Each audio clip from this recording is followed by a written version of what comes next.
Hello po, ngayon po ay magluluto ako ng apritada. Apritadang manok po. Patatas at carrots. Meron din po akong piman. Wala po akong kamatis na kaya po kamatis na nasa lata po. Ayan po, tomato. Pero paminta at garaso po. Ito na po, magkigisa na po tayo. Ito na po ang onion.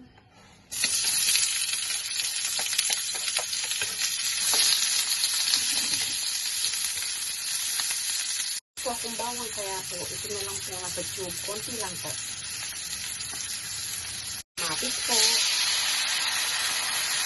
Ito na po ang manok. Iligay ko na rin po ang potato at ang carrots. Mayroon po ang hotdog.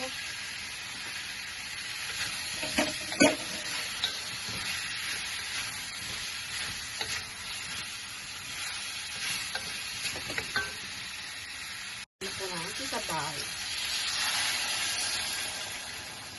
Lagyan na po ng torigara. Black pepper.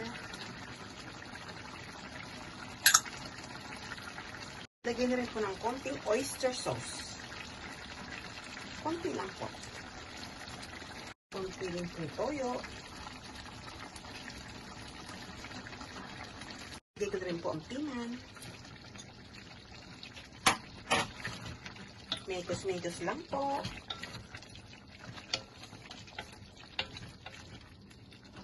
Ay, hindi pa pala nahiwa ang isang piman. After po niyan, lalagyan ko po siya ng breadcrumbs. Breadcrumbs po. Medyo pampalapot. Halo-halo. Mekos-mekos. Finish na to.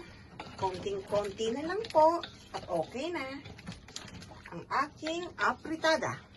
Apritada po ni Irma to. Version ko po to. Kaya, pagpasensyahan nyo na po. Thanks for watching po, always. Bye-bye. Mekos, mekos, mekos, mekos. Oy, shikunare, oy, shikunare. Shikunare, oy, shikunare. Shikunare, oy, shikunare. Finish na. Thank you po. God bless us all. Bye-bye.